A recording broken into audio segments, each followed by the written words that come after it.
Silakan Ibu Marina. Ntar Bu, aku mau ngetes kedengeran nggak Bu suara aku Bu? Oh, Bu Nace kedengeran suaranya. Oke siap, makasih. Yuk, Ibu Marina dulu atau kalau belum siap bisa Ibu Haryani. Ibu Haryani Amin. dulu. Ya, Oke. silakan. 1 Samuel 12 ayat 1. Samuel minta diri dari bangsa itu. 1. Berkatalah Samuel kepada seluruh orang Israel. 2.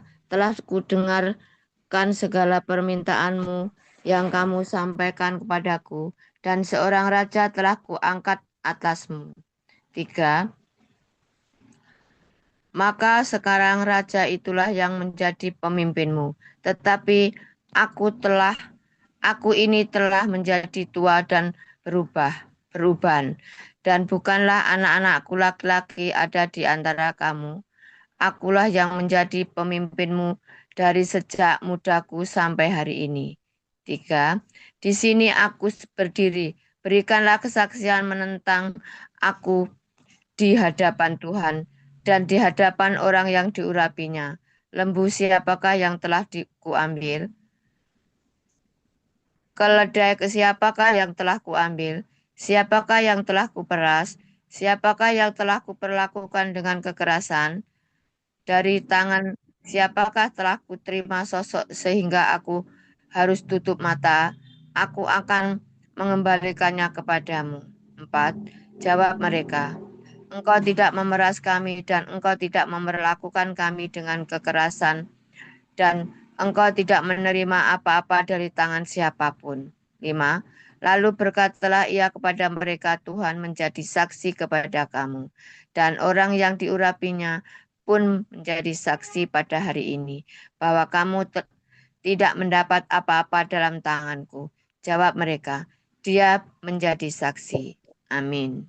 Ayat 6. Lalu berkatalah Samuel kepada bangsa itu, Tuhanlah saksi, yang mengangkat Musa dan Harun dan yang menuntun nenek moyangmu keluar dari tanah Mesir. Maka sebab itu, berdirilah supaya aku bersama-sama dengan kamu berhakim di hadapan Tuhan mengenai segala perbuatan keselamatan Tuhan yang telah dikerjakannya kepadamu dan kepada nenek moyangmu. Ketika Yakub datang ke Mesir, dan nenek moyangmu berseru-seru kepada Tuhan, maka Tuhan mengutus Musa dan Harun yang membawa nenek moyangmu keluar dari Mesir dan membiarkan mereka diam di tempat ini. Tetapi mereka melupakan Tuhan Allah mereka, dan ia menyerahkan mereka ke dalam tangan Sisera, panglima tentara di Hazor, dan ke dalam tangan orang Filistin dan Raja Moab yang berperang melawan mereka. Mereka berseru-seru kepada Tuhan, katanya, kami telah berdosa, sebab kami telah meninggalkan Tuhan dan beribadah kepada para Baal dan para Asyitoret. Maka sekarang lepaskanlah kami dari tangan musuh kami, maka kami akan beribadah kepadamu. Amin. 1 Samuel 12 ayat 11 sampai 15, demikian bunyi firman Tuhan. Sesudah itu Tuhan mengutus Yerubaal, Barak, Yefta, dan Samuel, dan melepaskan kamu dari tangan musuh di sekelilingmu, sehingga kamu diam dengan tentram. Ayat 12. Tetapi ketika kamu melihat bahwa Nahas, Raja Bani Amon mendatangkan kamu, maka kamu berkata kepadaku, tidak, seorang raja harus memerintah kami, padahal Tuhan Allahmu adalah rajamu. Ayat 13. Maka sebab itu lihat, itu raja yang telah kamu pilih, yang kamu minta. Sesungguhnya Tuhan telah mengangkat raja atasmu. Ayat 14. Asal saja kamu tidak takut akan Tuhan, beribadalah kepadanya, mendengarkan firman-Nya, dan tidak menentang titah Tuhan. Dan baik kamu maupun raja yang akan memerintah kamu itu mengikuti Tuhan Allahmu. Ayat 15. Tetapi jika kamu tidak mendengarkan firman Tuhan, tetapi jika kamu tidak mendengarkan firman Tuhan dan kamu menentang titah Tuhan, maka tangan Tuhan akan melawan kamu dan melawan rajamu. Amin. Ayat 16, sekarang tinggallah berdiri dan lihatlah perkara yang besar yang akan dilakukan Tuhan di depan matamu. matamu ini. 17. Bukankah sekarang musim menuai gandum? Aku akan berseru kepada Tuhan supaya Ia memberikan guruh dan hujan. Lihatlah dan sadarlah bahwa besar kejahatan yang telah kamu lakukan itu di mata Tuhan dengan meminta raja bagimu. 18. Lalu berserulah Samuel kepada Tuhan, maka Tuhan memberikan pada hari itu guruh dan hujan, sehingga sangat takutlah seluruh bangsa itu kepada Tuhan dan kepada Samuel. 19. Berkatalah seluruh bangsa itu kepada Samuel, berdoalah untuk hamba-hambamu ini kepada Tuhan Allahmu, supaya jangan kami mati, sebab dengan meminta raja bagi kami menambah dosa kami dengan kejahatan ini. 20.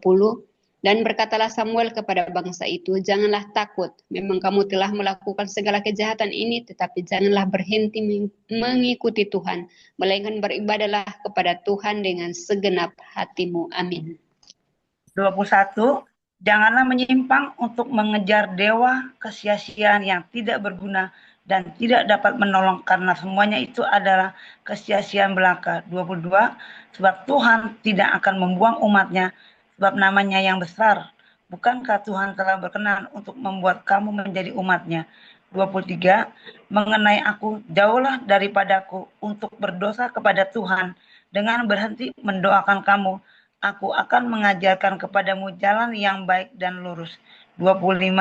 Hanya takutlah akan Tuhan dan setialah beribadah kepadanya dengan segenap hatimu, sebab ketahuilah betapa besarnya hal-hal yang dilakukannya di antara kamu. 25. Tetapi jika kamu terus berbuat jahat, maka kamu akan dilenyapkan, baik kamu maupun rajamu itu. Amin.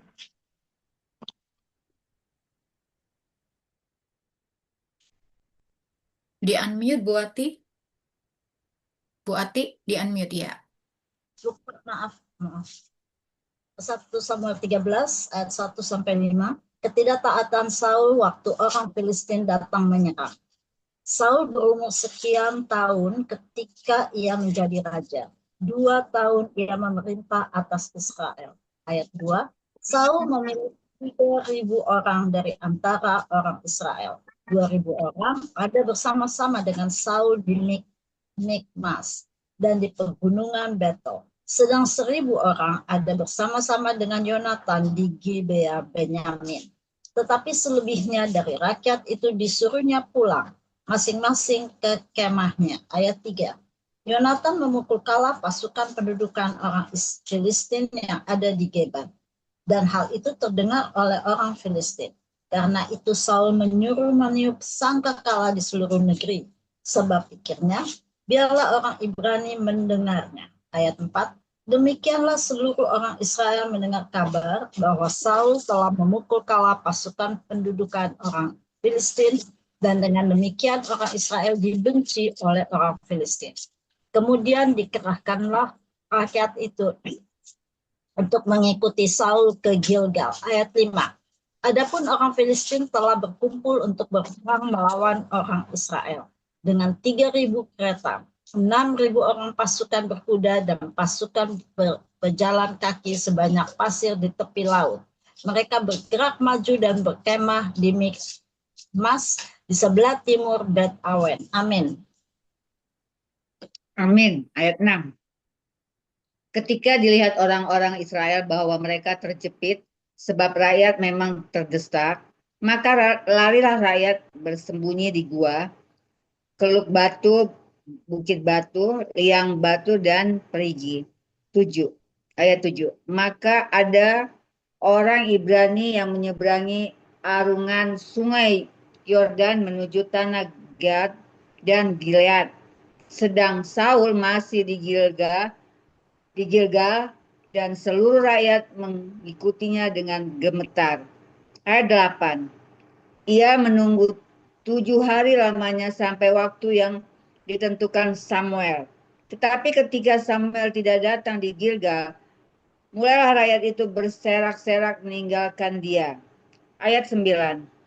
Sebab itu Saul berkata, bawalah kepadaku korban bakaran dan korban keselamatan itu.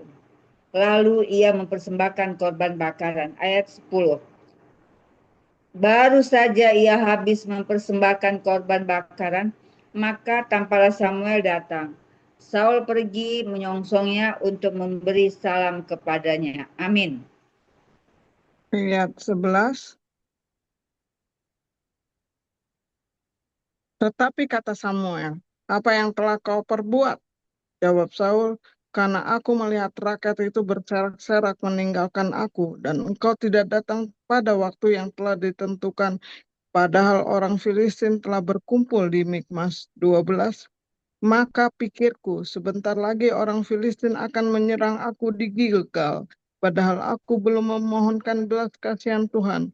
Sebab itu aku memberanikan diri untuk mempersembahkan korban bakaran. 13. Kata Samuel kepada Saul, perbuatanmu itu bodoh. Engkau tidak mengikuti perintah Tuhan Allahmu yang diperintahkannya kepadamu, sebab sedianya Tuhan mengokohkan kerajaanmu atas seorang Israel untuk selama-lamanya. 14. Tetapi sekarang kerajaanmu tidak akan tetap. Tuhan telah memilih seseorang yang berkenan di hatinya, dan Tuhan telah menunjuk dia raja raja atas umatnya. Karena engkau tidak mengikuti apa yang diperintahkan Tuhan kepadamu. 15. Kemudian berangkatlah Samuel dan pergi dari Gilgal ke Gibea Benyamin. Tetapi Saul memeriksa barisan rakyat yang ada bersama-sama dia itu. Kira-kira 600 orang banyaknya. Amin. Ayat yang ke-16, Saul dan Yonatan anaknya dan rakyat yang ada bersama-sama dengan mereka tinggal di Geba Benyamin, sedang orang Filistin berkemah di Mikmas. 17, maka keluarlah orang-orang penjara dari perkemahan orang Filistin dalam tiga gerombolan dalam tiga gerombolan. Gerombolan yang satu mengambil jalan ke Ofra, ke daerah Shua. 18, gerombolan yang kedua mengambil jalan ke Bet Horon, dan gerombolan yang satu lagi mengambil jalan ke perbatasan yang menghadap ke lembah Zeboim, arah ke padang gurun. 19. Seorang tukang besi tidak terdapat di seluruh negeri Israel, sebab orang Filistin berkata, jangan-jangan orang Ibrani membuat pedang atau tombak. 20. Jadi semua orang Israel harus pergi kepada orang Filistin untuk mengasah mata bajaknya, beliungnya, kapaknya, atau aritnya masing-masing. Amin. Terus Bu, sampai 22.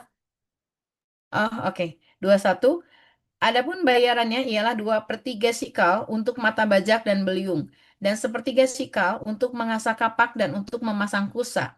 22. Sehingga pada hari pertempuran itu, sebilah pedang atau lembing pun tidak terdapat pada seluruh rakyat yang ada bersama Saul dan Yonatan. Tetapi Saul dan Yonatan anaknya itu masih mempunyainya. Kepahlawanan Yonatan. 23. Dan suatu pasukan pengawal orang Filistin telah keluar ke pelintasan gunung di Mikmas. Amin. 1 Samuel 14 ayat 1 sampai 5.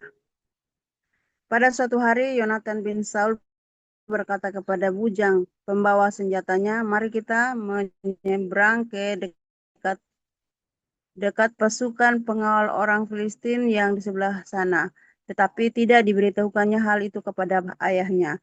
Adapun Saul duduk di ujung Gibea di bawah pohon delima yang di Migron, dan rakyat yang ada bersama-sama dengan dia itu kira-kira 600 orang banyaknya. Ahia, anak Ahitub, saudara Ikabod, anak Pinihas, anak Elia, imam Tuhan Silo. Dialah yang memakai baju efod pada waktu itu, tetapi rakyat tidak tahu tentang perginya Yonatan itu. Di antara pelintasan-pelintasan bukit yang dicoba Yonatan menyeberanginya ke arah pasukan pengawal orang Filistin, ada ujung bukit batu di sebelah sini, dan ada ujung bukit batu di sebelah sana. Yang satu bernama Boses, yang lain bernama Sena. Ujung yang satu berdiri sebelah utara di tentang Mikhamas, yang lain di sebelah selatan tentangan Geba. Amin. Ayat 6, berkatalah Yonatan yang pembawa senjatanya itu, Mari menyeberang ke pasukan orang yang tidak bersunat. Mungkin Tuhan akan bertemu kita sebegitu tidak suka untuk menolong, baik dengan banyak orang maupun dengan sedikit orang. 7. Lalu Joab membawa senjata itu kepadanya. Lakulah niat hati itu. Sungguh aku sepakat.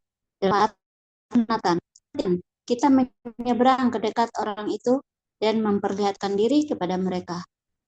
Apabila kata mereka kepada kita berhenti sampai kami datang padamu, maka kita tinggal berdiri di tempat kita dan naik mendekat. 10. Tapi apabila mereka begini, naiklah kemari, maka kita naik. So, kalau demikian, Tuhan menyerahkan mereka ke dalam mentah. Itulah tandanya bagi kita. Amin. Ayat 11. Ketika mereka keduanya memperlihatkan diri kepada pasukan pengawal orang Filistin, berkatalah orang Filistin itu, lihat, orang-orang Ibrani keluar dari lubang-lubang tempat mereka bersembunyi. 12. Orang-orang dari pasukan pengawal itu berseru kepada Yonatan dan pembawa senjatanya, katanya, naiklah kemari, maka kami akan menghajar kamu. Lalu kata Yonatan kepada pembawa senjatanya, naiklah mengikuti aku, sebab Tuhan telah menyerahkan mereka ke dalam tangan orang Israel. 13. Maka naiklah Yonatan merangkak ke atas dengan diikuti oleh pembawa senjatanya. Orang-orang itu tewas terparang oleh Yonatan, sedang pembawa senjatanya membunuh mereka dari belakangnya. 14. Kekalahan yang pertama ini yang ditimbulkan Yonatan dan pembawa senjatanya itu besarnya kira-kira 20 orang dalam jarak kira-kira setengah alur dari sepembajakan ladang. 15. Lalu timbullah kegentaran di perkemahan, di padang dan di antara seluruh rakyat. Juga pasukan pengawal dan penjara-penjara itu gentar, dan bumi gemetar, sehingga menjadi kegentaran yang dari Allah. Amin. 16. Ketika peninjau-peninjau Saul di Gibea, Benyamin melihat hal itu, dan sesungguhnya orang ramai seperti ombak berjalan ke sana kemari. 17. Berkatalah Saul kepada tentara yang bersama-sama dengan dia itu, periksalah barisan dan lihatlah siapa yang pergi daripada kita. Mereka memeriksa barisan, dan ternyata Yonatan dan pembawa senjatanya tidak ada. 18. Lalu kata Saul kepada Ahia, bawalah baju efod kemari, karena pada waktu itu dialah yang memakai baju efod di antara orang Israel. 19. Tetapi sedang Saul berbicara kepada imam itu, maka kian lama kian bertambahlah keributan di perkemahan orang Filistin, sehingga Saul berkata pula kepada imam itu, biarlah. 20. Kemudian berkumpullah Saul dan seluruh rakyat yang bersama-sama dengan dia itu.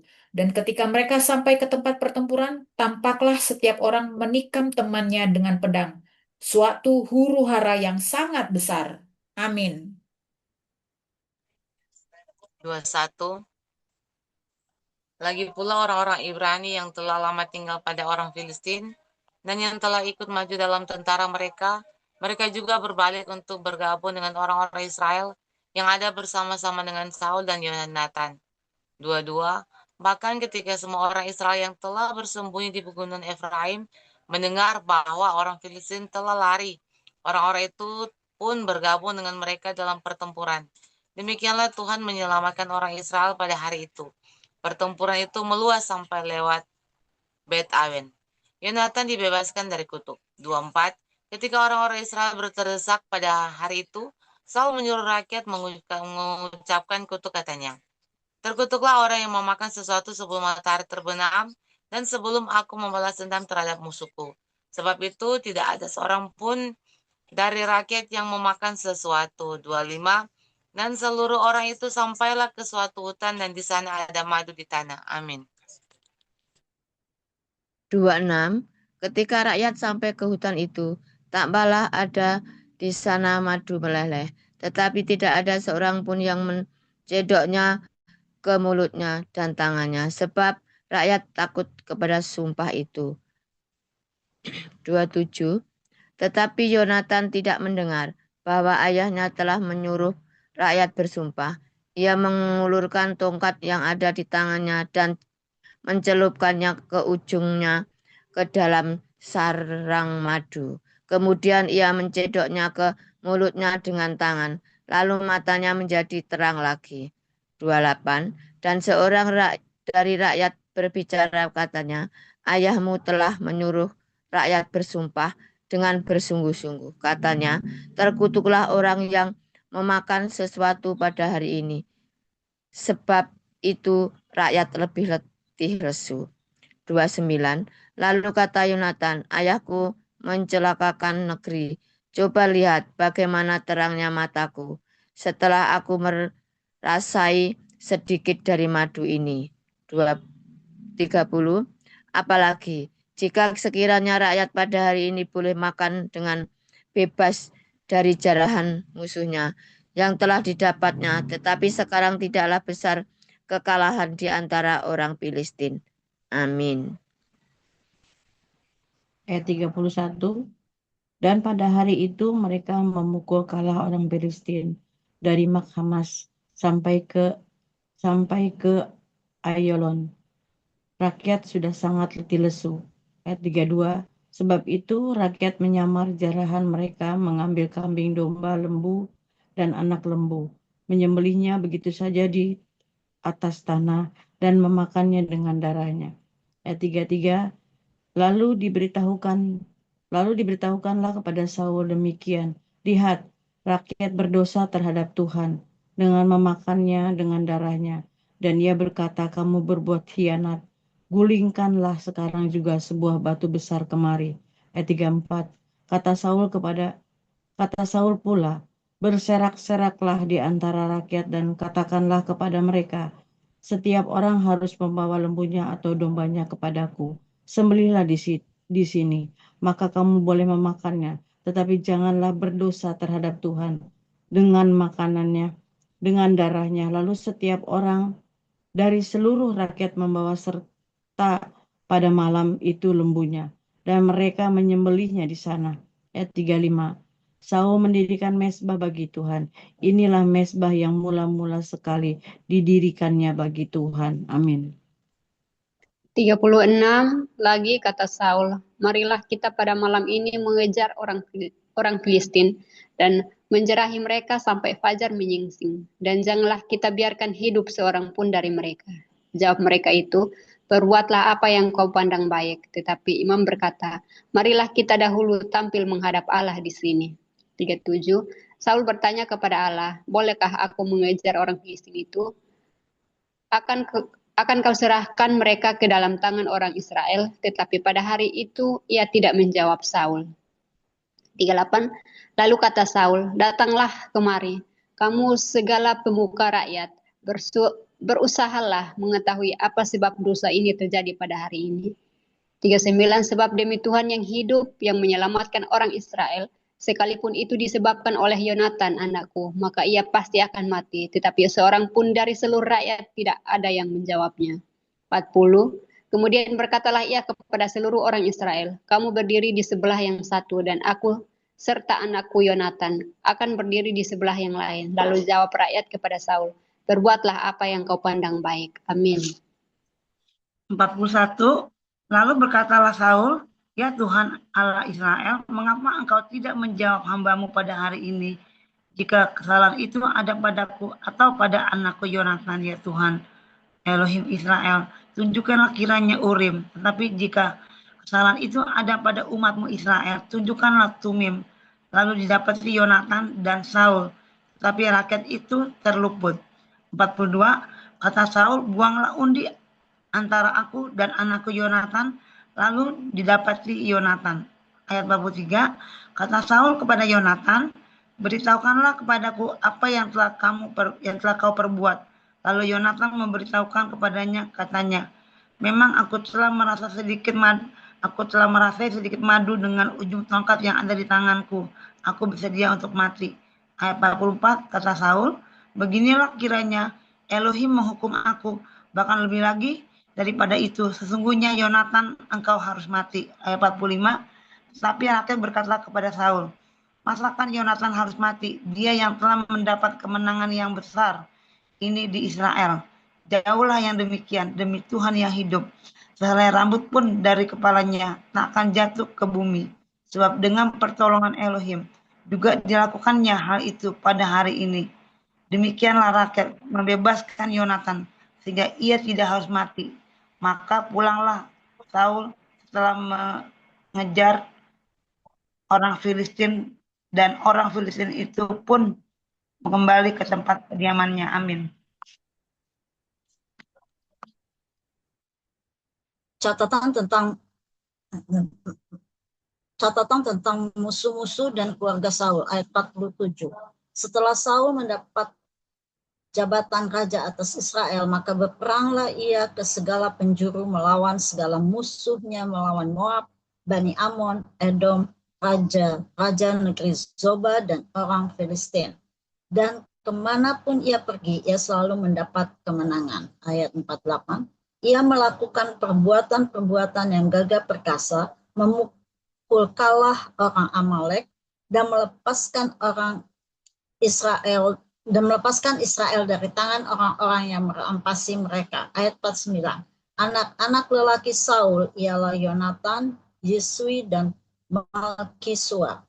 Nama kedua anaknya yang perempuan, yang tertua bernama Merab dan yang termuda bernama Mikal. 50. Istri Saul bernama Ahinoam, anak Ahimas. Panglima tentaranya bernama Abner, anak Ner, paman Saul. 51. Kis, ayah Saul, dan Ner, ayah Abner adalah anak-anak Abil. 52. Hebat peperangan melawan orang Filistin selama zaman Saul, dan semua pahlawan dan orang gagah perkasa yang dilihat Saul dikumpulkannya kepadanya. Amin.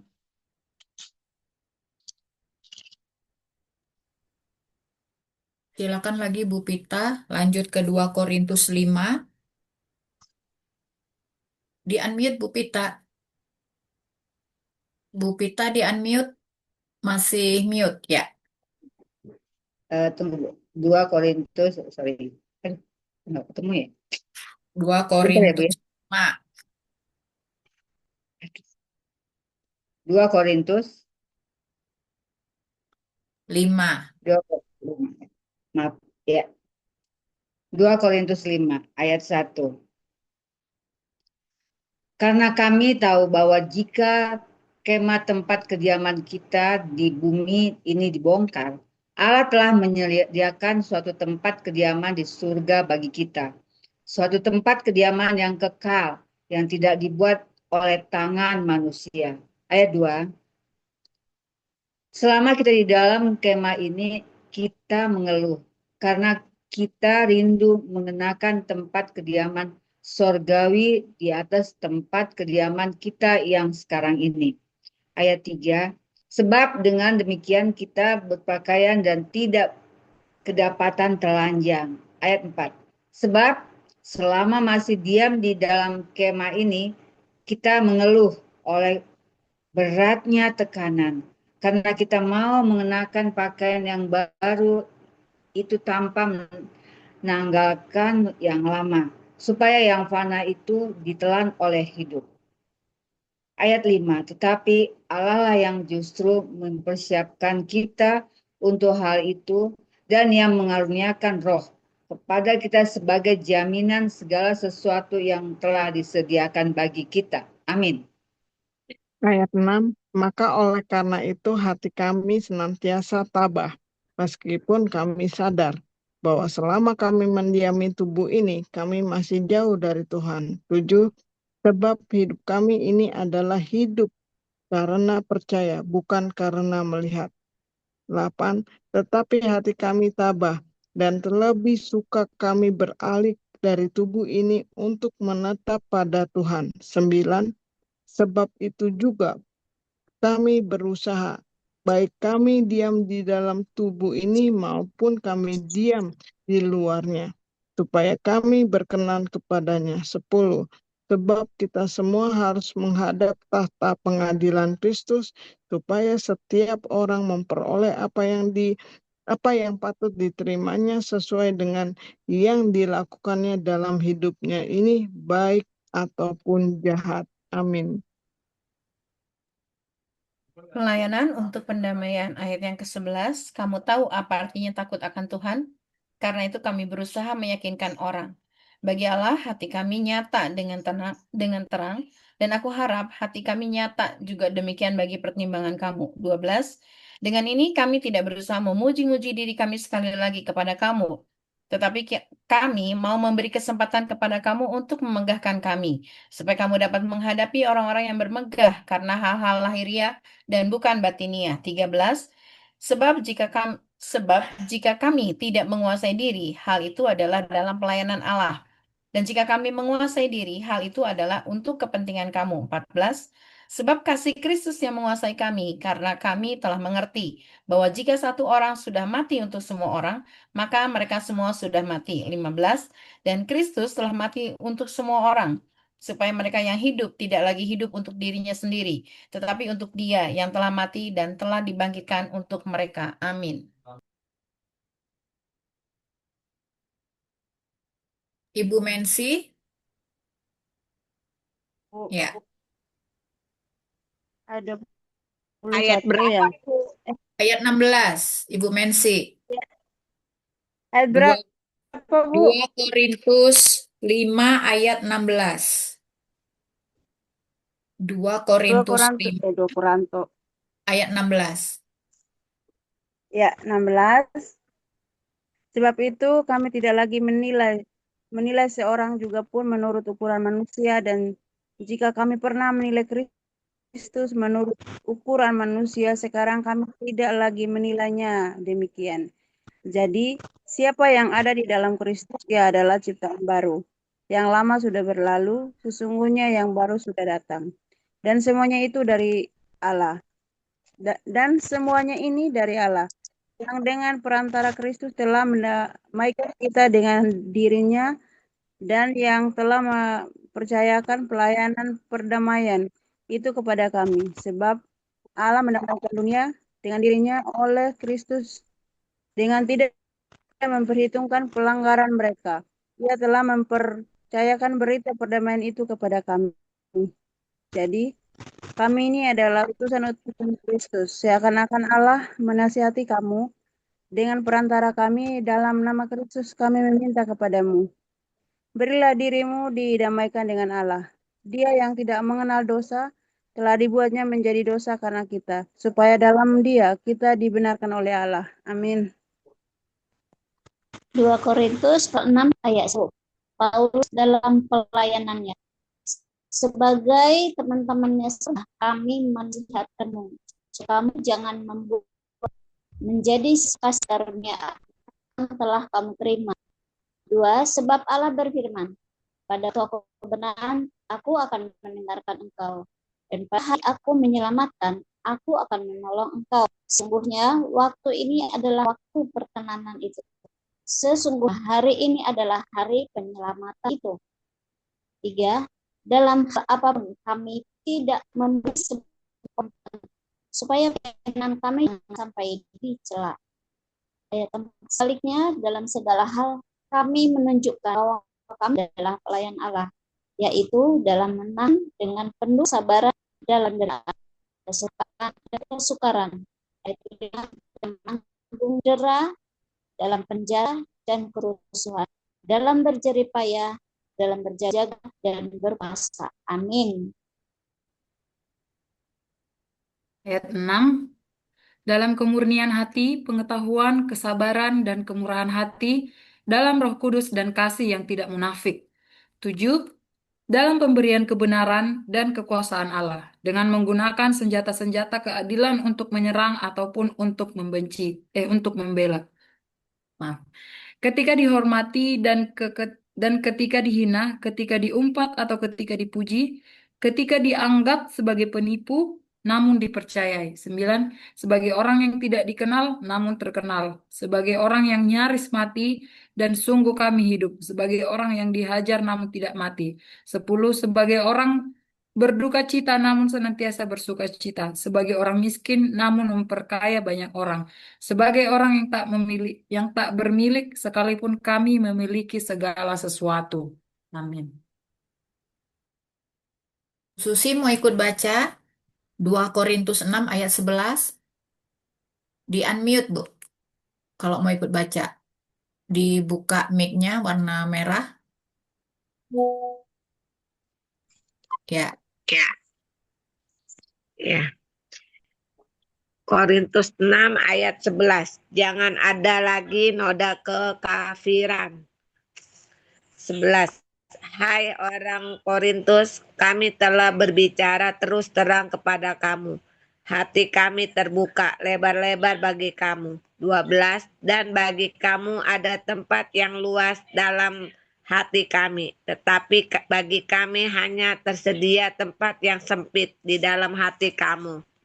13. Maka sekarang supaya timbul balik, aku berkata seperti kepada anak-anakku, bukalah hati kamu selebar-lebarnya. 14. Janganlah kamu merupakan pasangan yang tidak seimbang dengan orang-orang yang tak percaya. Sebab persamaan apakah terdapat antara kebenaran dan kedurhakaan? Atau bagaimanakah terang dapat bersatu dengan gelap? 15. Persamaan apakah yang terdapat antara Kristus dan Belial? Apakah bagian bersama orang-orang percaya dengan orang-orang tak percaya? Amin. 16. Apakah hubungan bait Allah dengan berhala? Karena kita adalah bait dari Allah yang hidup menurut firman Allah ini. Aku akan diam bersama-sama dengan mereka dan aku akan diam bersama-sama dengan mereka dan hidup di tengah-tengah mereka. Dan aku akan menjadi Allah mereka dan mereka akan menjadi umatku. 17. Sebab itu, keluarlah kamu dari antara mereka dan pisahkanlah dirimu dari mereka, firman Tuhan. Dan janganlah menjamah apa yang najis, maka aku akan menerima kamu. 18. Dan aku akan menjadi bapamu, dan kamu akan menjadi anak-anakku laki-laki dan anak-anakku perempuan. Demikianlah firman Tuhan yang Maha Kuasa. Amin. Baik ibu-ibu, kita akan bersaat teduh sejenak. Kita akan bertanya kepada Roh Kudus, pesan apa yang disampaikan oleh Roh Kudus untuk kita, untuk siap kita sharingkan satu sama lain.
Baik ibu-ibu, Kita sudah membaca 1 Samuel 12, 13, 14, dan 2 Korintus 5 sampai 6 ya. Jadi di 1 Samuel 12 ini adalah isinya tentang pidato Samuel kepada seluruh rakyat Israel, seluruh bangsa Israel ya, di mana dia di sini kan sudah tua dan beruban ya.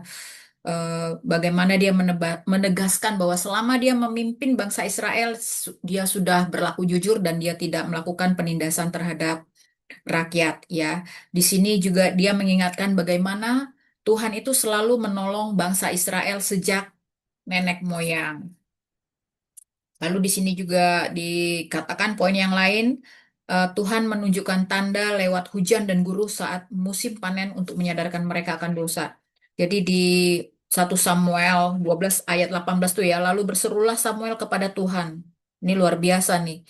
Dia hanya berseru kepada Tuhan, maka Tuhan memberikan pada hari itu guruh dan hujan, sehingga sangat takutlah seluruh bangsa itu kepada Tuhan dan kepada Samuel. Wow, luar biasa banget ya ibu-ibu ya.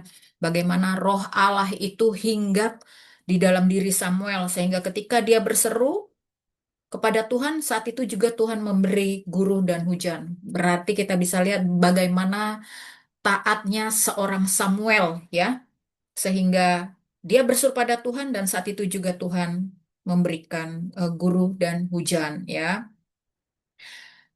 Lalu di pasal 13 di sini menceritakan mengenai kegagalan Raja Saul sorry ya dalam menaati Tuhan ya. Di sini bisa kita lihat bahwa bagaimana Saul berperang melawan bangsa Filistin ya bersama anaknya Yonatan ya. Lalu pada akhir pasal di sini dijelaskan bahwa Israel itu sangat lemah persenjataannya dibandingkan Filistin ya. Lalu di pasal 14 di sini bagaimana diceritakan keberanian Yonatan dan keputusan ceroboh Raja Saul ya. Nanti teman-teman bisa bagikan dalam bentuk rema. Lalu berikutnya 2 Korintus 5 dan 6 ini luar biasa ya. 5 dan 6 ini ya di sini mengenai jangan tawar hati dan eh, Paulus dengan pelayanannya dan lain-lain yang luar biasa ya soal jangan sampai ada lagi noda kekafiran. Baik, silakan ibu-ibu tanpa panjang lebar bagi mereka yang punya rema, kesaksian, ataupun pembelajaran apa yang didapat silakan dibagikan. Monggo, siapa yang mau duluan? Boleh. Ibu Pita, Ibu Suti, Ibu Ati, Ibu Herlina, Ibu Dewi, Ibu Ida, Ibu Nace, Ibu Marina, Ibu Haryani, Shalom, ayo Ibu Haryani, dan terakhir seperti biasa nanti Ibu DP untuk kesimpulan dan sekalian Ibu DP langsung nanti mendoakan ya, doa tutup. Ada ibu-ibu yang mau Ya, Bu. silakan, Bu Pita atau Ibu Suti. Saya coba ya, Bu. Ya, silakan Bu Pita. 2 Korintus 5 ayat 4. Sebab selama masih diam di dalam kemah ini, kita mengeluh oleh beratnya tekanan karena kita mau mengenakan pakaian yang baru itu tanpa menanggalkan yang lama, supaya yang fana itu ditelan oleh hidup. Jadi di sini kemah itu sebab selama masih diam di dalam kemah itu kan tubuh kita sendiri ya Bu ya. Kita dalam tubuh kita itu kita mengeluh karena kita memang berat tekanan. Tekanan itu apa? Sakit penyakit, masalah kehidupan yang berbagai selama kita di dunia ini. Sehingga ayat ini mengajarkan bahwa kita di dunia ini hidup kita berat, penderitaan dan kelemahan tubuh kita. Tetapi itu semua bukan akhir daripada kehidupan. Penderitaan ini, kelemahan ini membuat kita semakin rindu mau sempurna dekat bersama Tuhan di sorga. Yaitu harapan kita adalah hidup yang kekal, yang bersama Tuhan. Begitu Ibu, kira-kira. Terima kasih Bu ya, ini luar biasa Ibu-Ibu untuk kita ya. Jadi dari Bu Vita tadi ya remaknya luar biasa bahwa ini tentang kehidupan manusia di dunia ini ya yang penuh dengan kelemahan dan penderitaan, tetapi akan ada pengharapan dan kehidupan yang kekal dari Tuhan. Terima kasih ya. Jadi yang fana ditelan oleh hidup. Terima kasih Bu Vita. Silakan yang lain. Monggo Bu Suti, silakan. Saya mau bicara tentang Saul yang tidak taat kepada Tuhan. Karena ketidaktaatan seorang Saul di hadapan Tuhan terburu-buru dan mau berpikir bahwa keputusan dia benar, bukan mengandalkan iman dia bahwa Tuhan tidak akan pernah terlambat untuk menolong kita semua. Waktunya tidak akan lebih ataupun tidak akan kurang. Seperti kita tahu, saat Saul tidak menaati Tuhan, apa yang sudah diperintahkan, maka akibat yang dia dapatkan adalah Tuhan langsung menjauh dari Saul. Itu kalau Tuhan sudah memutuskan menjauh dari kita, yang saya ingin tanyakan adalah apakah dengan kekuatan kita masih bisa datang pada Tuhan, bisa bukan datang pada Tuhan, apakah kita masih bisa melakukan apa yang harus kita lakukan. Dalam hal ini Saul harus berperang, dan itu melawan musuhnya bangsa Israel, yang memang sudah dari sebelumnya juga merupakan musuh bangsa Israel. Apa yang didapat dari Saul, dia mengalami kekalahan. Bahkan di depan nanti kita lanjut, dia akan meninggal. Apakah harus dibayar dengan itu semua? Itu semua kembali kepada Tuhan tadi ingatkan saya, kita harus merespon yang benar. Karena saya merasakan, apabila saya merespon dengan benar, apapun yang positif, apapun itu, Tuhan bisa berikan kepada saya. Karena saya sudah merasakan, apabila saya tetap sabar, tetap mau duduk diam di kaki Tuhan, maka Tuhanlah yang bekerja. Tuhanlah yang memberikan apa yang kita butuhkan. Pertolongan apapun yang kita butuhkan, Tuhan akan kasih. Asal kita mau sabar, asal kita mau duduk. Karena waktu Tuhan dan waktu kita adalah berbeda. Kalau kita sudah kenal dengan Tuhan, kalau Tuhan sudah tahu apa isi hati kita, Tuhan akan tahu kita tidak akan bergerak sama sekali sebelum Tuhan memberitahukannya kepada kita. Dan mau menunggu. Dan jangan pernah berharap kepada manusia sama sekali. Jangan pernah. Saya melihat di sekeliling saya sampai sedih kalau mereka tuh, mengapa sih harus terus begitu? Tuhan terus mengingatkan saya di dalam hati dan pikiran saya, mengingatkan hal itu lagi, dan itu lagi. Sudah dibilangin, masih juga keras kepala. Sepertinya mereka menganggap orang itu bisa membantu. Sepertinya mereka menganggap bahwa manusia apakah lebih besar dari Tuhan? Tentu tidak. Tuhan punya waktunya sendiri. Tuhan punya pemikirannya sendiri. Dia cuma pengen lihat imanmu kepada dia, percayamu kepada dia. Dia cuma mau lihat itu. Dia hanya ingin melihat hatimu kepada dia bagaimana. Kalau hatimu di hadapan dia sudah menyenangkan hati dia, dia akan datang membawa pertolongan itu yang kita butuhkan, apapun itu dia dapat lakukan melebihi dari manusia. Tapi terkadang seperti kita melihat ke Saul, dia tidak melakukan itu. Bahkan sampai Samuel marah karena Samuel punya hubungan yang begitu dekat dengan Tuhan. Kalau kita sudah dekat dengan Tuhan, kita bisa tahu apa yang Tuhan mau, dan Tuhan tahu apa hati kita sebenarnya seperti apa. Seperti saya lihat Saul itu jadinya sia-sia. Padahal Saul adalah yang dipilih Tuhan. Saul adalah dipilih Tuhan. Bahkan sampai seorang Daud tidak berani membunuh dia karena apa?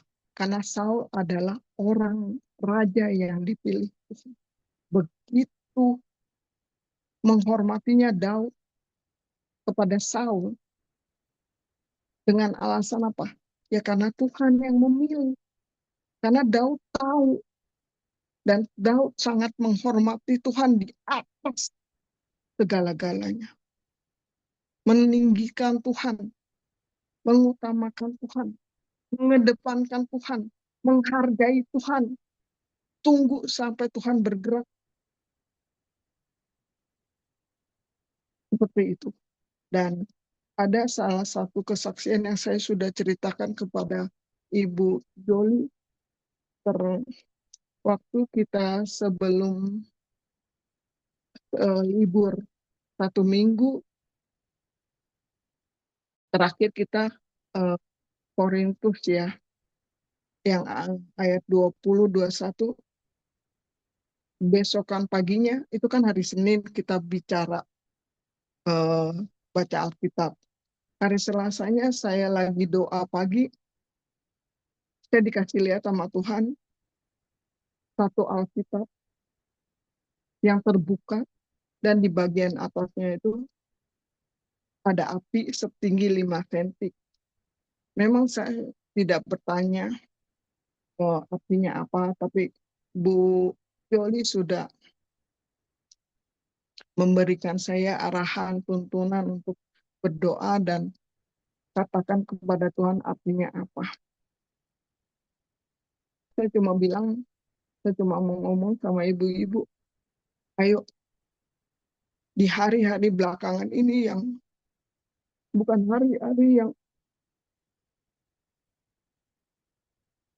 bukannya kita bilang tidak baik ya Bu. Bukan hari-harinya untuk bermain-main lagi. Bukan hari-harinya untuk memikirkan kesenangan sendiri. Tapi dekatkanlah diri kita terus kepada Tuhan. Jangan pernah biarkan api di dalam hati kita itu sampai padam. Nyalakan terus. Kalau enggak ngerti, minta sama Tuhan. Tuhan, dekatkan aku dengan Engkau. Di hari-hari yang semakin jahat ini, hanya Tuhan yang dapat melindungi kita, memagari kita, memproteksi kita dari hal apapun juga. Cuma Tuhan yang bisa bantu kita. Orang nggak bisa, Bu. Orang nggak bisa. Saya juga gitu. Saya bilang, Tuhan, saya mau duduk diam di kakimu. Tuhan, saya mau ikut apa katamu.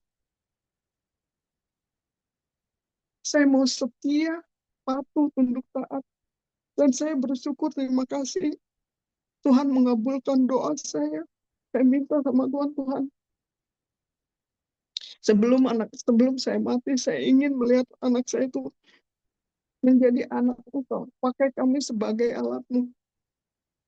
Biarlah kehendak-Mu yang terjadi di dalam hidup kami. Karena saya tinggal berdua doang. Tidak ada siapa lagi. Kalau bukan anak saya ikut dengan Tuhan Yesus, apa jadinya nanti? Apa yang harus saya katakan di hadapan Tuhan apabila dia menanyakan, kamu sudah buat apa buat anakmu? yang sudah kamu ajarin buat anak kamu. Saya nggak bisa ngomong. Saya tuh udah sering kepikiran untuk hal itu. Bagaimana saya bicara sama Tuhan kalau saya tidak melakukan apa yang Dia firmankan, apa yang Dia perintahkan, yang merupakan tanggung jawab saya. Dan yang saya pikirkan adalah saya tuh nggak bakalan bisa ngeles di hadapan Tuhan.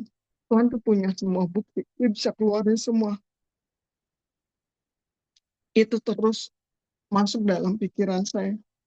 Maka belakangan ini saya terus berdoa untuk anak saya, untuk anak-anak Indonesia, untuk semua yang Tuhan berikan kepada saya untuk saya doakan.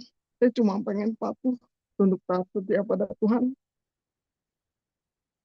Saya ingin menyenangkan hati Tuhan, walaupun kita bukan manusia yang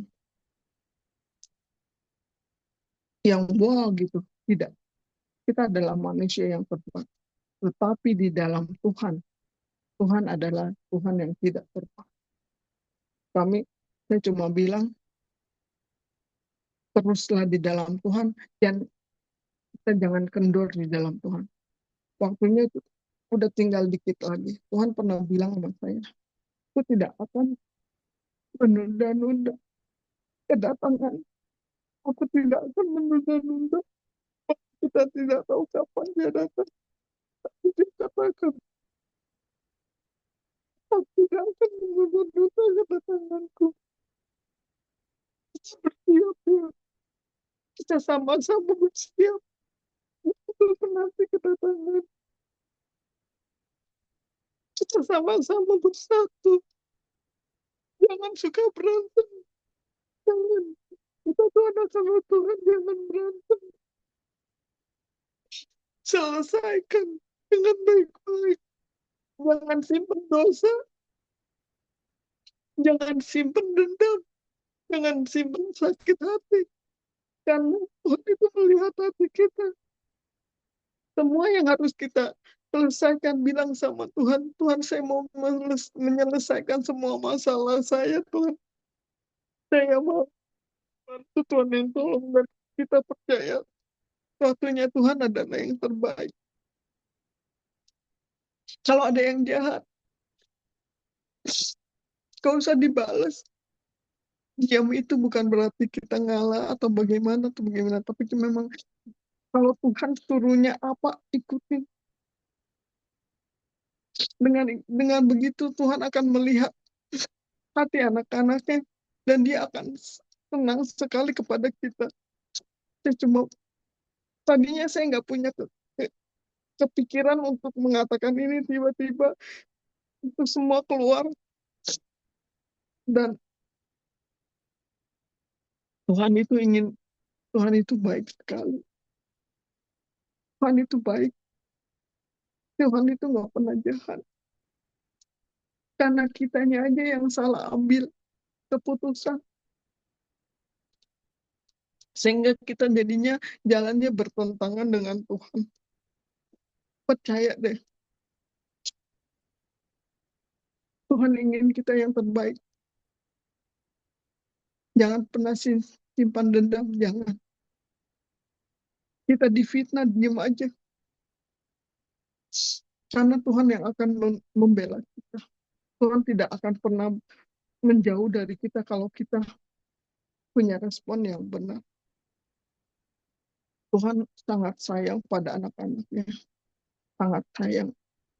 Dan ingin kita semua berkemenangan di dalam Dia. Dari saya itu aja. Terima kasih Bu Joli. Amin. Biasa, terima kasih untuk kesaksiannya yang luar biasa ya, Ibu-ibu ya. Jadi memang apa yang dialami Bu Suti sebenarnya juga adalah menjadi satu pergumulan tersendiri juga kepada kita yang punya anak ya. Memang kita perlu mulai dari dini hari mengenalkan Tuhan bagi anak-anak kita. Nah, terkait Saul, janganlah juga kita menjadi seperti Saul ya. Jadi Saul ini memang adalah contoh Raja Israel yang gagal taat kepada Tuhan ya. Nah, gagal taatnya itu bisa kita baca di tadi Samuel 13, 14, dan 15 ya. Nah, tadi udah dikatakan bahwa sampai Samuel marah ya. Nah, jadi di sini kita bisa lihat bahwa awal yang baik tidak menjamin akhir yang baik bila kita tidak hidup di dalam ketaatan. Tadi Bu Suti sudah berulang-ulang mengatakan ini persoalan ketaatan kepada Tuhan. Tadi juga udah dikatakan Bu Suti bahwa Saul itu dipilih Tuhan dan dia dipakai dengan besar. Ya, tetapi kemudian dia lebih mengikuti ketakutannya dan pikirannya sendiri daripada firman Tuhan. Nah, itulah jangan sampai kita seperti itu ya. Kadang kita sendiri, kadangkala kita mengalami satu ketakutan dan kemudian kita berjalan dengan pikiran kita sendiri. Nah, inilah manusia kelemahannya kita. Kita lupa bahwa selalu ada pengharapan kepada Tuhan. Memang harus segala sesuatunya itu kita mengandalkan Tuhan ya, taat kepada Tuhan. Nah, bagaimana kita peka terhadap Tuhan ya, Bu Suti luar biasa dengan segala kepekaannya ya, terus melakukan intimasi yang luar biasa sehingga bisa mendapatkan pewahyuan gitu ya dari Tuhan, pesan-pesan eh, yang diberikan Tuhan kepada Bu Suti ya. Kita juga seperti itu ibu-ibu ya, luangkan waktu untuk membangun intimasi dengan Tuhan ya, di sela-sela kesibukan kita ya, di sela-sela kesibukan kita ya. Ini apalagi yang memang jam terbangnya tinggi ya, ingin mengejar Tuhan, ingin mengalami Tuhan, tapi terlalu sibuk. Bagaimana kita bisa merasakan Tuhan ya? Bagaimana kita bisa mendengar suara Tuhan di tengah kesibukan? Jadi memang perlulah luangkan waktu untuk mendengarkan suara Tuhan, untuk mengadu kepada Tuhan dan belajar meletakkan segala ketakutan kita, meletakkan segala pikiran kita kepada Tuhan. Terima kasih Bu Suti, kami sangat diberkati ya, terutama kita yang punya anak-anak karena memang anak-anak itu punya pergumulan tersendiri ya. Terima kasih Bu Suti. Baik, ada ibu-ibu lain yang mau sharing? Bu Haryani mau sharing kah? Atau Bu Nace? Atau Bu Mensi? Atau Bu Susi? Mungkin mau sharing Bu Susi? Ada yang mau di-sharingkan? Udah kenalan belum sih Bu Susi? Kemarin saya lupa. Di-unmute Bu. Belum ya, Bu. Oh, silakan kenalan dulu. Saya Susi, tinggal di Karawaci, punya anak 3. Udah gitu ya, Bu. Oke, selamat bergabung ya Bu Susi. Bu Susi tinggal di Karawaci. Selamat bergabung di komunitas perempuan baca firman. Terus hidupi firman ya Bu ya, baca terus ya. Terima kasih Bu Susi. Jadi ibu-ibu saya mau ngasih tahu Bu Susi ini salah satu juga menti saya ya di SPS bersama Ibu Suti ya. Jadi ikut sama-sama membaca firman di sini. Gitu. Baik, ada ya lagi yang lain ibu-ibu? Mungkin Bu Ida kah? Mau sharing? Malam ya, Bu. Kenapa Bu Susi? Wah, sore tadi nggak ada, berarti malam gitu. Ya, kalau nggak malam, siang. Jadi ada siang dan ada malam. Saya kan sudah kirim jadwalnya, nanti dilihat di jadwalnya. Di mana Bu Susi bisa ikut, ikut aja. Gitu. Di, di waktu di mana Bu Susi memang benar-benar bisa ikut. Iya, baik. Terima kasih ya Bu Susi. Terus Bu Ida mau ikut sharing atau Bu Haryani? Ada yang mau dibagikan? Aku nyimak, Kak, nyimak. Oke, baik. Kalau sekiranya tidak ada, mungkin saya serahkan kepada Ibu Dede. Silakan Bu Dede. Ibu Pita udah. Oh, Udah Bu, sudah. kita yang pertama tadi. Oh, oke, oke.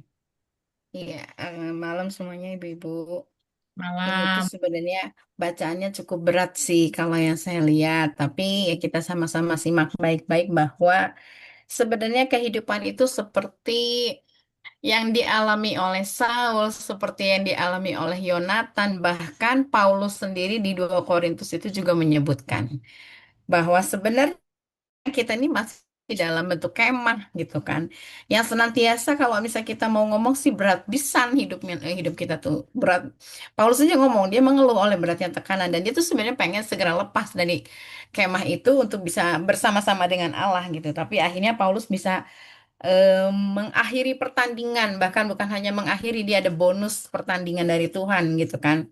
Jadi kalau misalnya kita perhatikan di sini tentang kisah dari 1 Samuel 12 sampai 14 ini, tadi Bu Joli sempat bilang bahwa ini adalah pidatonya Samuel. Di sela-sela dia sebelum dia akhirnya menyelesaikan pertandingannya juga gitu. Dia ngomong sih sama orang-orang Israel pada saat itu. Kuncinya satu sebenarnya. Samuel tuh mengingatkan supaya mereka tuh tidak menjauh dari Tuhan. Mereka itu tetap terikat, tetap terikat atau terkait sama Tuhan, beribadah kepada Tuhan, mendengarkan firman Tuhan, dan jangan menentang titah Tuhan. Karena kalau misalnya satu kali aja menentang, itu pasti akan ada pertentangan-pertentangan yang lainnya. Dan Tuhan sendiri ngomong, kalau misalnya orang-orang Israel itu menentang Tuhan, Tuhan akan membuang umatnya. Kebayang ya, membuang itu ibarat kita punya kertas yang udah nggak kepake, dikual-kual-kual, buang gitu. Artinya udah nggak berguna gitu bagi si empunyanya. Jadi kalau misalnya orang Israel menentang titah Tuhan, Tuhan itu akan menganggap itu Tuhan akan bisa pakai bangsa lain mungkin. Tapi kalau misalnya kita mendengarkan firman Tuhan yang ini yang disampaikan oleh Samuel, kalau misalnya kita mendengarkan firman Tuhan, maka Tuhan sendiri akan memberkati, menyayangi, mengasihi. Nah, itu sekali lagi itu kata-kata Samuel ini dahsyat gitu kan ya. Ini juga bagi kita terjadi bagi kita. Nah, tapi di 1 Samuel 13 kita lihat di situ tadi Bu Suti udah share juga bahwa sebenarnya kalau kita lihat di sini kadang-kadang kita juga suka terpengaruh. Ya, apa yang mempengaruhi kita? Kondisi sekitar, gonjang-ganjing, apa dan sebagainya. Saul pun terpengaruh oleh rakyat Israel yang mulai porak-poranda. Hati Saul itu yang tidak bisa dijaga oleh Saul. Hati Saul terpengaruh sampai akhirnya dia mengambil keputusan yang tidak seharusnya dia lakukan. Nah, ini kita harus waspadai. Hati kita jangan sampai terpengaruh oleh apapun yang ada di sekeliling kita. Kalau kita lihat mungkin Indonesia tidak sedang baik-baik saja, mungkin kondisi dunia juga tidak sedang baik-baik saja. Apakah hati kita terpengaruh atau tidak? Pada saat itu Saul terpengaruh sampai dia mengambil bagian yang seharusnya bukan Saul yang melakukan, tapi Samuel. Nah, padahal dia udah nunggu nih, 7 hari itu bukan waktu yang sebentar. Kita aja kalau nunggu sehari, 2 hari, 3 hari, udah tinggal finish gitu. Udah tinggal 7 hari itu udah selesai sebentar lagi, tinggal beberapa jam lagi, tinggal beberapa saat lagi. Tapi karena hatinya sudah terpengaruh, akhirnya dia mengambil satu keputusan yang akhirnya akan memporak-porandakan apa yang sudah dibangun. Bahkan dikatakan di sini, kejadian terhadap Saul itu menggenapi apa yang Samuel katakan. Tuhan akan membuang. Nah, kan sejatinya Saul itu akan menjadi satu kerajaan yang kokoh, satu kerajaan yang tidak akan pernah tergoncangkan. Tapi karena kecerobohannya Saul, karena hatinya tidak dijaga, akhirnya Tuhan tidak berkenan kepada Saul. Jadi di sini bedanya kita lihat ya. Ini relate sama kehidupan kita nih masing-masing. Ayo ibu-ibu introspeksi masing-masing hatinya. Nah, di 1 Samuel 14 sendiri ada bedanya antara Saul dan Yonatan.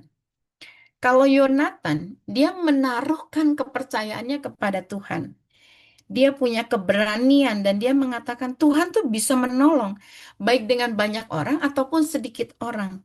Nah, mungkin kalau misalnya dalam kehidupan kita saat ini, Tuhan tuh bisa menolong dengan apa yang ada pada kita. Pada saat itu, Yonatan hanya bawa dia dan bujangnya, hanya bawa diri dia dan bujangnya. Tapi ketika mereka berdua, yang dilakukan Tuhan, Tuhan bekerja sampai ada muncul 20 orang yang akhirnya mulai apa sih namanya eh, kena imbasnya gitu kan. Dan bahkan kejadian yang luar biasa lagi, mereka berdua nggak ngelakuin apapun, tapi terjadi keributan hebat dan akhirnya sesama orang Filistin saling menikam. Dan ini dengan kata lain Tuhan menyelamatkan orang-orang Israel. Jadi kalau misalnya kita lihat dari 1 Samuel 12 sampai 14 ini tuh nggak ada bedanya dengan kehidupan kita. Di mana letak kepercayaan kita? Yang tadi Bu Sutina udah ngomong banyak ya. Di mana letak kepercayaan kita? Pada siapa kita meletakkan kepercayaan kita? Apakah kita bisa ngomong sama seperti halnya Yonatan ngomong, Tuhan itu nggak sukar untuk menolong? Ataukah kita sama hatinya seperti Saul yang nggak bisa menahan diri karena pengaruh luar? Nah, sekali lagi di 1 Samuel 12 sudah ngomong, asal saja kamu taat, tidak melupakan Tuhan, beribadah kepada Tuhan, dengerin firman-Nya. Jangan menentang titah Tuhan, maka Tuhan akan memberkati kita. Tapi kalau sekali kamu tidak taat, sekali kamu melenceng, ya Tuhan, maka Tuhan akan melenyapkan. Jadi bagi Tuhan tuh gampang aja. Kalau misalnya bangsa yang udah dilenyapkan, batu-batu bisa dipakai oleh Tuhan. Jadi hal yang luar biasa kita dapatin malam hari ini untuk kita semua melihat hati kita tuh seperti apa. Kalau misalnya di 2 Korintus 5, kita juga lihat bahwa di sini tubuh kita itu sebenarnya adalah fana. Tubuh yang fana ini bisa lenyap kapanpun. Ya, istilahnya kalau misalnya orang-orang tetangga kita atau kaum Kedar, terus suka ngomong kita tuh lagi ngantri. Kita tuh mau kapan nih nyemplungnya gitu. Dengan kata lain kita kapan pulangnya. Nah, tapi kalau misalnya orang yang takut akan Tuhan, justru kita akan bersuka cita kalau kita pulang. Karena kita tahu kita akan memakai tubuh kemuliaan. Tapi Tuhan mau pakai tubuh yang fana ini bukan hanya untuk tinggal diam, duduk, nyantai-nyantai dan sebagainya, tapi melakukan pelayanan. Pelayanan untuk apa? Untuk pendamaian. Jadi, supaya istilahnya apa yang Kristus sudah nyatakan ketika dia rela mati, itu bisa disampaikan kepada banyak orang sehingga orang bisa melihat, mendengar, menyaksikan, menghidupi. Jadi dikatakan di 2 Korintus 5 ayat 17, jadi siapa yang ada di dalam Kristus dia adalah ciptaan baru. Itu tidak hanya untuk kita, tapi ketika kita memberitakan firman kepada banyak orang, kita juga bisa ngomong, jadi siapa yang ada di dalam Kristus, kamu adalah ciptaan baru. Yang lama sudah berlalu. Sudah berlalu tuh lah, nggak akan kelihatan lagi gitu. Sesungguhnya yang baru sudah datang. Kalau ini sudah hidup di kita, yuk sama-sama kita pakai mulut kita untuk akhirnya menyampaikan kabar sukacita ini juga kepada banyak orang. Karena kan di ayat 20, jadi kami ini adalah utusan-utusan Kristus. Seakan-akan Allah menasihati kamu dengan perantaraan kami. Jadi dengan kata lain, kalau misalnya ini Paulus ngomong kepada orang Korintus, Paulus juga ngomong kepada kita semua. Kita ini utusan-utusan Kristus. Kalau yang namanya utusan, diutus untuk melakukan segala sesuatu yang menjadi pekerjaan Kristus. Ketika kita pergi, yang kita layani adalah Kristus. Yang kita beritakan adalah Kristus. Jadi, supaya ini terjadi, dia yang tidak mengenal dosa telah dibuatnya menjadi dosa. Karena siapa? Karena kita. Nah, ini harus kita sampaikan. Karena saya percaya ibu-ibu di sini sudah mengenal Kristus, sudah tahu bagian kita ada di dalam Kristus. Jadi intinya kalau Paulus bisa melakukan semuanya itu, bahkan dia juga ngomong segala sesuatu tuh udah kami tanggung, udah dia tanggung. Kalau misalnya dibilang penderitaan dia tuh lebih lebih dahsyat, lebih lebih banyak gitu dibandingkan para murid yang lain atau para rasul yang lain. Tapi itu semuanya dia menganggap bahwa itu adalah semuanya keuntungan bagi dia karena dia melakukan segala sesuatu tepat seperti apa yang Tuhan mau. Dan aku akan menjadi bapamu dan kamu akan menjadi anak-anakku laki-laki dan anak-anakku perempuan. Demikianlah firman Tuhan yang Maha Kuasa. Kalau kita melakukan apa yang Tuhan perintahkan dan kita semua bersama-sama dengan orang-orang yang kita kasih berita sukacita itu, maka kita akan menjadi anak-anak laki-laki dan anak-anak perempuan, sementara Bapa kita adalah Allah yang Maha Kuasa. Jadi itu firman Tuhan. Firman Tuhan itu kalau misalnya udah disampaikan kan nggak mungkin ada pembatalan. Karena firman Tuhan itu ya dan amin. Firman Tuhan itu sendiri adalah Allah. Jadi intinya malam hari ini kita benar-benar diingatkan untuk kita mulai jaga hati, jaga sikap, jaga pikiran kita. Jangan sampai kita terpengaruh karena kita ini adalah bagian dari tubuh Kristus. Kita ini adalah bagian dari kerajaan Allah. Kita ini adalah anak-anak Allah, anak-anak perempuannya Allah, wanita-wanitanya Kristus yang sudah dimenangkan. Jadi siapa yang ada di dalam kamu itu pastinya Kristus. Ketika kita melakukan itu, baiklah kita semua berpikir sama seperti halnya Yonatan berpikir. Tuhan pasti akan menolong kita. Baik dengan sedikit orang ataupun banyak orang. Yang pasti Tuhan sanggup menolong kita. Dalam kondisi apapun, dalam segala situasi apapun, Tuhan sanggup menolong kita. Itu aja yang bisa saya sharingkan, Bu Joli. Makasih. Yes, luar biasa Ibu ya. Mari kita jaga diri kita Ibu-ibu ya. Karena Tuhan juga pasti sanggup menolong kita dalam segala situasi. Terima kasih Bu Dede. Bisa langsung doa tutup. Oke, yuk kita sama-sama doa ya. Makasih Bapa di dalam surga, kami bersyukur kepada Engkau Tuhan Yesus kalau malam hari ini Engkau singkapkan kembali kepada kami. Kami tahu Tuhan Engkau sangat mengasihi kami wanita-wanitanya Allah, Engkau sangat mengasihi kami yang sudah Engkau tebus dengan darah-Mu yang mahal, yang tidak ada nilainya bagi kami Tuhan. Kami mau Tuhan setiap apa yang sudah Kau kerjakan dalam hidup kami juga boleh mengimpartasikannya kepada banyak orang lewat mulut kami Tuhan. Kau kuduskan mulut kami sehingga yang keluar dari mulut kami adalah firman yang menguatkan, yang meneguhkan banyak orang Tuhan. Bahkan kami juga bersyukur Tuhan kalau Kau sendiri rindu supaya kami boleh memiliki hati yang senantiasa siap di dalam Engkau Tuhan. Kapanpun Kau pakai, kapanpun Kau butuhkan. Bapak kami juga berdoa, makasih Tuhan Yesus untuk renungan firman-Mu hari ini, di mana kami boleh belajar dari sikap hidup Yonatan, sikap hidup Saul, dan sikap hidup Samuel Tuhan. Mereka punya ketetapan hati masing-masing. Dan biar akhirnya kami juga boleh menetapkan hati untuk kami terus berserah penuh kepada Engkau Tuhan. Untuk kami terus bersandar penuh pada Engkau. Karena kami tahu Tuhan, Tuhan sanggup menolong kami. Tuhan sanggup menuntun langkah hidup kami. Tuhan sanggup menjaga setiap kami. Biarlah kiranya bagian kami boleh kami lakukan. Kami boleh menjagai hati kami dengan firman, dengan kebenaran yang terus tertanam di dalam kami. Saat ini juga kami berdoa Tuhan untuk Ibu Pita, damai sejahtera Allah turun atas Ibu Pita. Kau memberkati Ibu Pita dan segala yang dia lakukan. Tuhan, biarlah kiranya Engkau juga yang menolong. Dan Engkau sendiri yang terus menambah-nambahkan hikmat-Mu bagi Ibu Pita. Thank you Tuhan. Untuk Ibu Joli juga, kami bersyukur Tuhan. Biarlah kiranya Engkau juga terus menganugerahkan Ibu Joli hikmat yang dari surga. Sehingga apa yang menjadi keputusan, tindakan, bahkan yang dilakukan Ibu Joli semuanya adalah memperkenan Tuhan. Bersyukur untuk Ibu Ati, Bapak, Engkau sendiri yang terus menyatakan diri-Mu bagi dia. Terbuka semuanya bagi dia. Segala sesuatunya tidak ada yang terselubung bagi dia. Biarlah kiranya anugerah yang dari Allah itu juga terus terimpartasi untuk Ibu Ati Tuhan. Bersyukur kami juga boleh mengenal Ibu Susi Tuhan. Biarlah kiranya dalam kesederhanaannya Tuhan Kau sendiri yang terus menambah-nambahkan hikmat-Mu. Menolong dia menjadi seorang ibu bagi 3 anaknya. Menolong dia juga dalam seluruh pekerjaannya Bapa. Kami berserah sepenuhnya untuk Ibu Susi. Engkau pakai dia dalam segala sesuatu. Tuhan untuk keluarganya, untuk orang-orang yang ada di sekitarnya Tuhan. Thank you juga untuk Ibu Sutirna. Tuhan sendiri yang tahu hatinya yang paling dalam Bapa.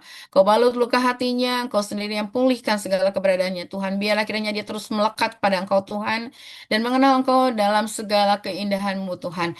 Biarlah kiranya Engkau juga yang menolong dia dalam segala apapun yang dia lakukan. Thank you Tuhan untuk Kak Herlina, Bapa, dia bekerja, Tuhan sendiri yang jadi pegangan bagi hidup dia. Tuhan sendiri yang terus menopang langkah hidup dia. Tuhan yang menjagai Tuhan, keluar masuknya. Thank you Tuhan. Engkau juga yang mencukupkan segala sesuatunya, bahkan Engkau memberikan kepada dia penolong yang sepadan dalam hidupnya Tuhan. Makasih untuk Ibu Menci, Tuhan Yesus, Engkau berkati usahanya, Kau tolong dia dalam segala sesuatu yang harus dia lakukan, Bapa. Bahkan Engkau mengurapi dia, Tuhan, memakai dia lebih dahsyat lagi, Tuhan. Thank you juga untuk Ibu Suryana Wahyu, Tuhan. Pewahyuan ilahi turun atas dia. Biarlah kiranya Engkau sendiri yang terus menyatakan, membukakan pintu-pintu surga berkat yang dari Allah kepada Ibu Suryana. Makasih juga untuk Kak Ida dan Dorea, Tuhan Yesus. Makasih kami boleh mengenal mereka. Kami bersyukur Tuhan kalau Engkau sendiri yang akan terus memakai Kak Ida bagi kemuliaan-Mu Tuhan. Di usianya yang masih belia, Engkau sendiri yang terus menyatakan segala sesuatunya. Membukakan segala sesuatunya karena kerinduannya, karena kasihnya kepada Engkau Tuhan. Makasih juga Tuhan memberikan kesembuhan untuk Dorea. Biarlah kiranya dia boleh menjadi biji mata-Mu, umat kesayangan-Mu, bahkan anak kesayangan-Mu Tuhan. Tidak ada yang mustahil bagi Engkau untuk Engkau bekerja dengan lebih dahsyat lagi. Thank you juga untuk Ibu Nace, Tuhan Yesus terima kasih kalau kami boleh mengenal dia, Tuhan. Jadikan dia sebagai seorang wanitanya Kristus yang militan, Tuhan. Ibu dari anak-anaknya, istri dari suaminya, bahkan oma bagi cucu-cucunya, Tuhan. Berkati keluarga Ibu Nace, berkati supaya mereka juga boleh mengenal Engkau, Tuhan, melalui Ibu Nace. Thank you juga untuk Ibu Haryani, Tuhan Yesus, biarlah kiranya berkat ilahi juga turun atas Ibu Haryani. Makasih kalau kami boleh mengenal dia, dan engkau juga terus mengenal dia lebih dahsyat lagi. Engkau rindu hatinya berpaut kepada engkau Tuhan. Makasih juga untuk Ibu Marina Kamagi Tuhan Yesus. Damai sejahtera yang dari surga turun atas Ibu Marina. Ibu Marina boleh menjadi kepanjangan tangan Tuhan bagi keluarganya. Sehingga apapun yang Tuhan ingin sampaikan, Tuhan boleh pakai Ibu Marina untuk menyampaikannya bagi suami dan anak-anaknya. Makasih sekali lagi Tuhan untuk malam hari ini. Di dalam namamu kami percaya bahwa Tuhan yang membawa setiap kami masuk pada kemenangan demi kemenangan. Pada kemuliaan demi kemuliaan. Tuhan sendiri akan menolong setiap langkah hidup kami. Karena kami tahu Tuhan, Engkau membawa kami untuk menjadi utusan-utusanmu dimanapun kami berada. Thank you Tuhan untuk segala berkat yang sudah Tuhan anugerahkan bagi kami. Makasih juga untuk semua yang sudah Tuhan limpahkan bagi kami. Di dalam nama Yesus kami berdoa dan kami mengucap syukur. Amin.